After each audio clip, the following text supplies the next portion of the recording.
Now, for the FTX Carnage, I've got here the Fastrax Roto Start system. This is the one for using on the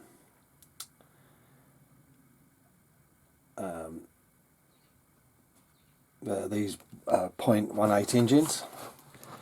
The instructions wise, it says on the outside, carefully read and fully understand the instructions.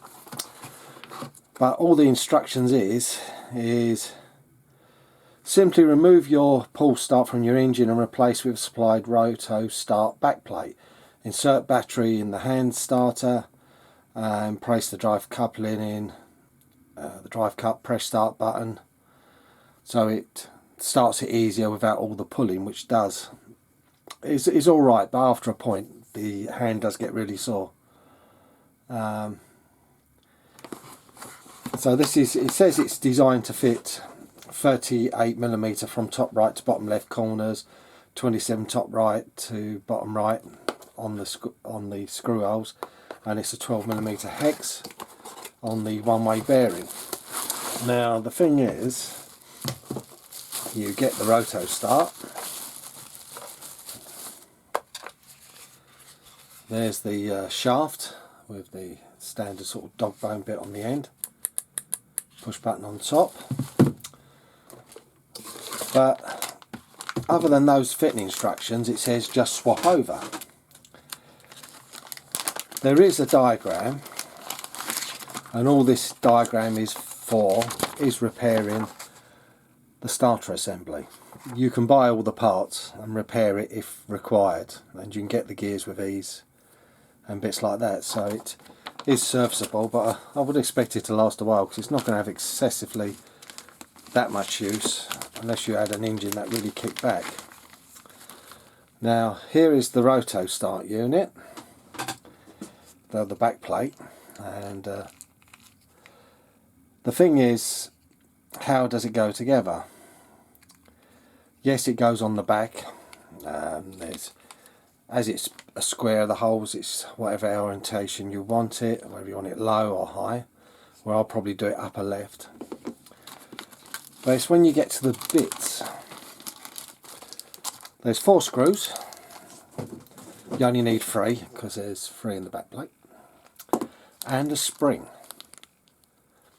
It said nothing about a spring, what you've got to do with a spring. The only thing I can tell from looking at the back of this, you might not be able to see it, is there's a tube bit, and I think all it can do is push the one-way bearing slightly forward so it don't slide to the casing and affect the casing, so it keeps it on the fully on the shaft. So what I'm going to do is I'm going to take this apart to see what's in here and add a bit of grease if required, because I believe in it. Well, it doesn't say nothing about greasing it, but I hope it is greased, but we'll put some anyway and go from there. Now we're going to take these first 2 screws out.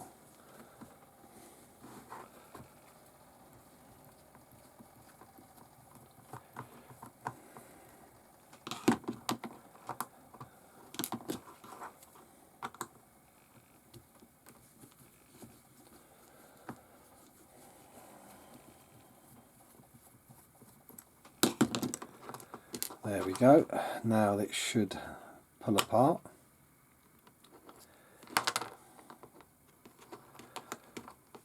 Well, there's a dob of sank in there, but I don't exactly call that grease. Not impressed with that. Now you can see, hopefully, see what I mean about that thing in the middle?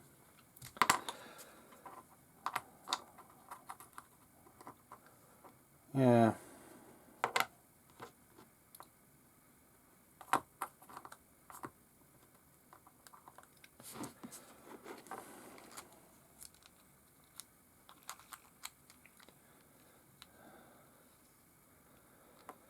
Yeah, so let's find this spring. Because like I said, the only thing I can think is to push the one-way bearing on. Yeah, it is about the size, but it doesn't go on. So what I'm going to do is I'm going to gently use a tip of a hex driver and make sure this spring goes on. Well, I'll try pushing it first. Yeah, it does go on. But the thing is, if you're trying to push this together, can you guarantee this to go on? So just keep working around until you get it on.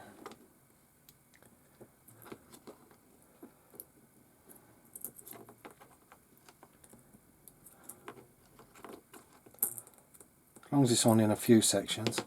And there you go, there's the spring fitted. Now we know it's going to stay in the centre. We'll put the gear over.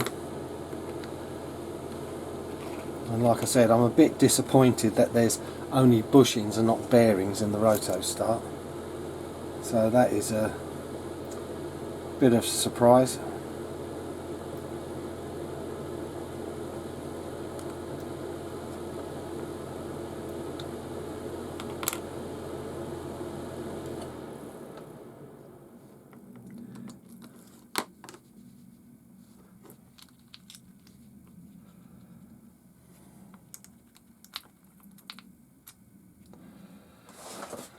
Yeah, there does seem to be, no, I've dropped it.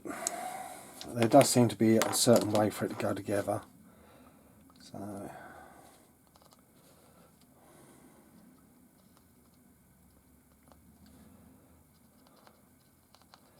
like I said, as this is not going to be running excessively, it shouldn't need too much grease.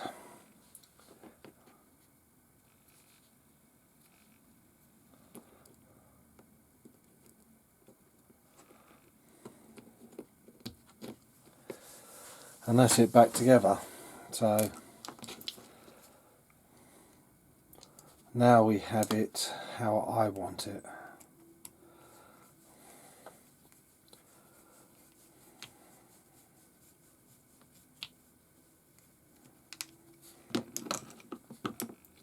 The grease will spread after the first couple of uses of the Roto Start, but you can't use it until it's fitted.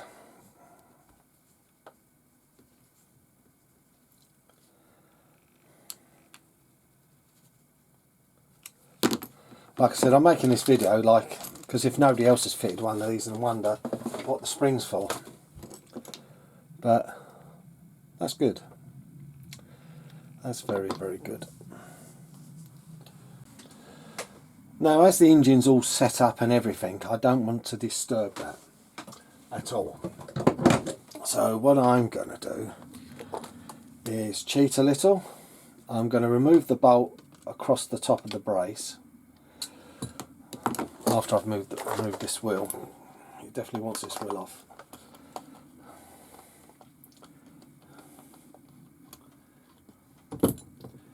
And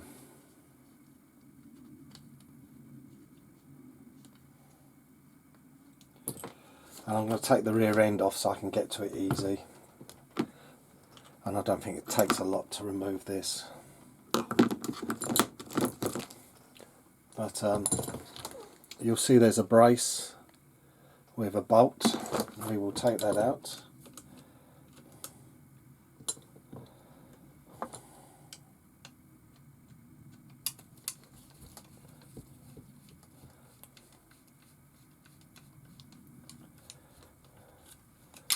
There we go, that's the nut off.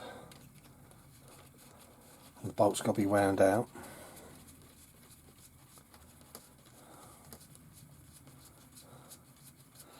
I know I could drop the engine off, but I've either got to take the bolts from underneath, which would move the nicely set mesh,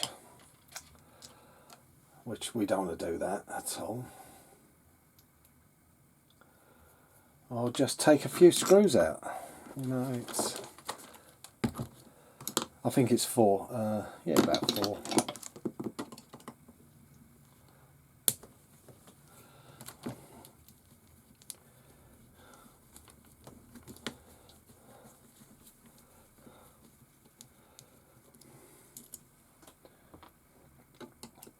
Yeah, and another reason, as I don't know much about the car, I'd rather take something apart I do understand, like the chassis parts,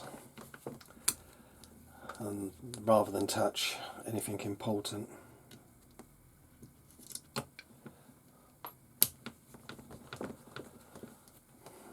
And hopefully I've got this right, it's only 4 screws.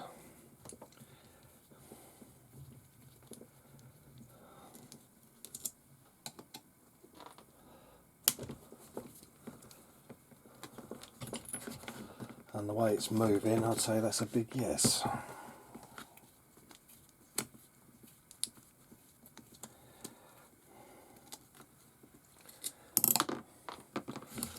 And there we go, completely gone the rear end. Now we can put the spare tyre under, and you can see the pull start, and that's just 3 screws.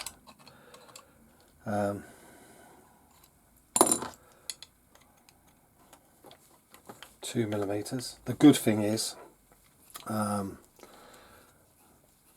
no, it's good that they come with screws, because these ones are too short, which I'm taking out.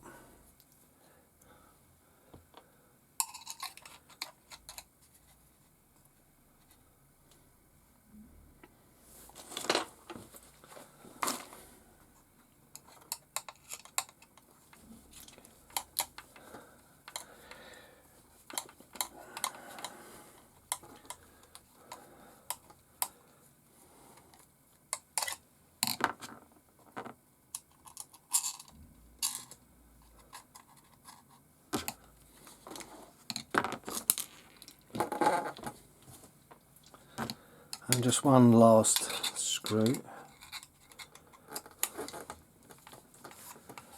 Hold this while you do this, just in case, and remove it extremely slowly.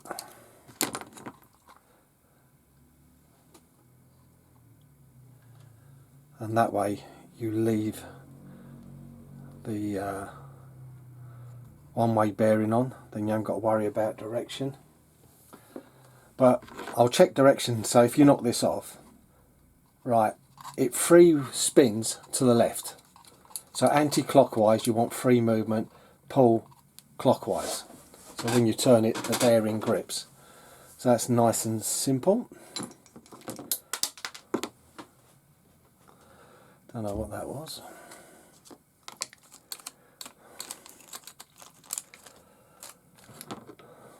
Now I'm going to fit it the same way round as what they had it. If you look,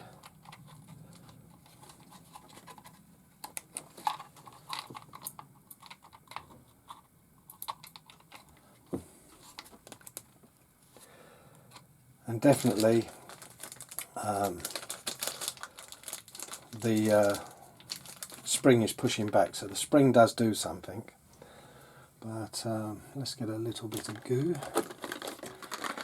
Little bit of thread lock on these screws to help, because it is on the most vibrating part of the engine. Let's put that on the box. I'm only going to add a very small amount.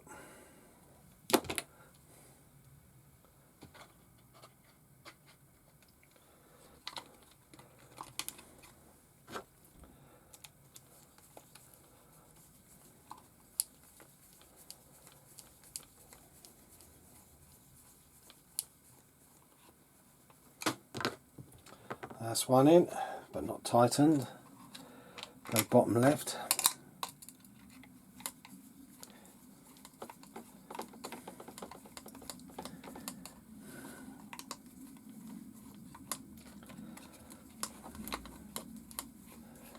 Takes a little while to locate, but it does go in. And the last one.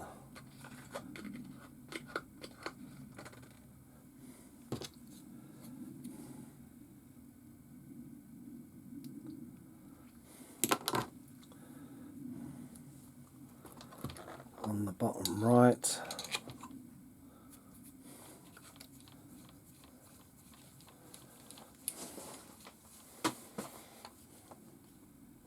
So I'm going to tighten them. These screws are very long, but they work.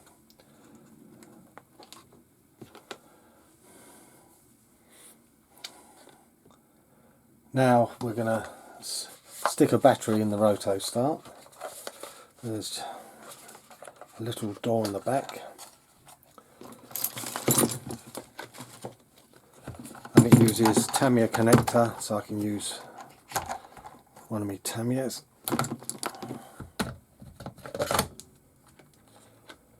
And just push the wire on. There we go. Put the back cover on.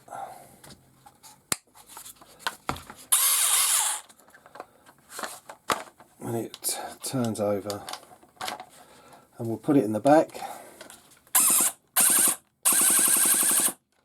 And it works perfectly. That seems great. That's rotated the grease round at the same time. But now I'm pleased with that. The Roto Start works. And now it's a case of just putting it all back together. So what I'm going to do is, it's that horrible grease. I'm going to put a bit of my grease in there. So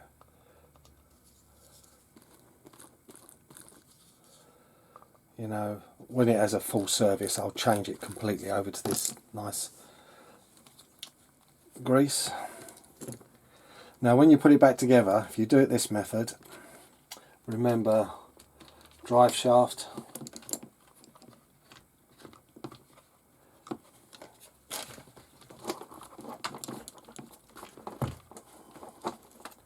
and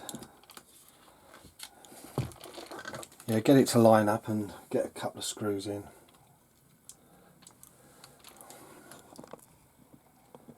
There we go. I've just got it roughly, I did have it lined up.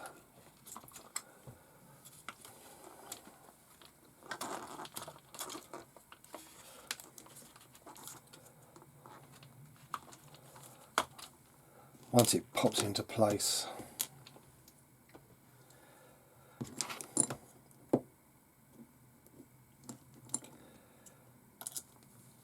get one straight all the way in to hold it.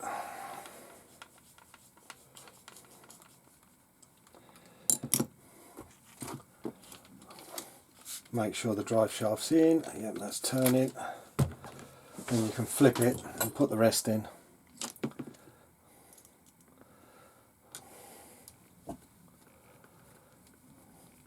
So it's not too hard to fit, but you can't fit it unless you really remove the rear suspension complete.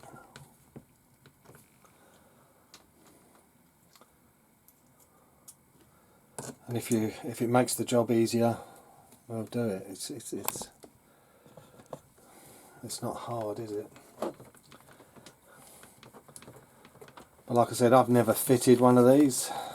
Well, I have fitted one to a Savage, but I have to say that was 16 years ago. A friend of mine brought one and he wanted me to fit the Roto Start because that engine took a lot more to pull over. So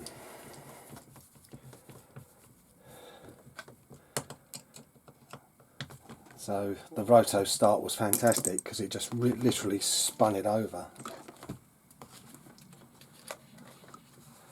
Now we've got to get that one bolt back through.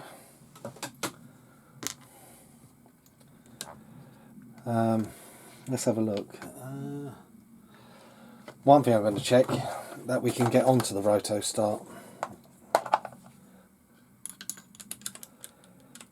Yeah, you're at an angle, but you can, it gets to it, okay. But if I have any problems, I will let you know.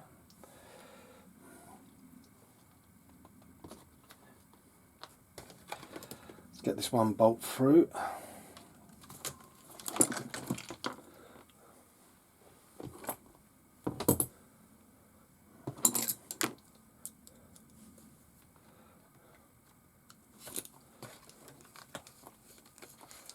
Yeah, you have to push it a little bit down into place, but no issues at all with it. That's gone back in.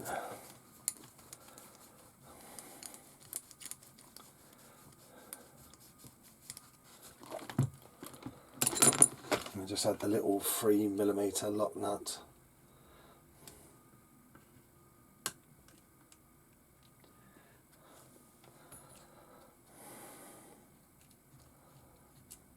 But I will do another test of it once it's all together.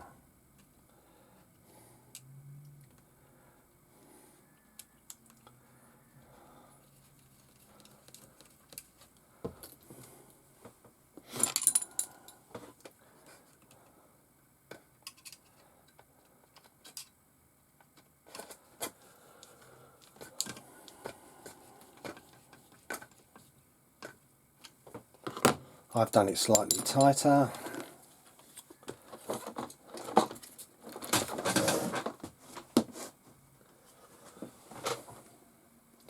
Now the back wheel.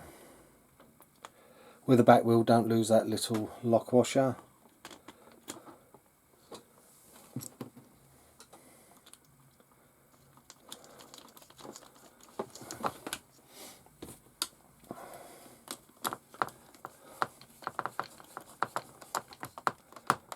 There we go, that's tight.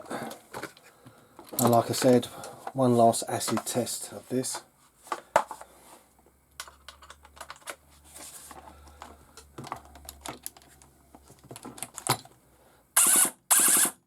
There you go, it bypasses the gearbox on the upper left. If you wanted to, you could probably turn it to upper right to here. The choice is yours, but it's not so bad, if you get what I'm saying. But that's my fitting of the Fastrax Roto Start kit, and it's part number FAST 565.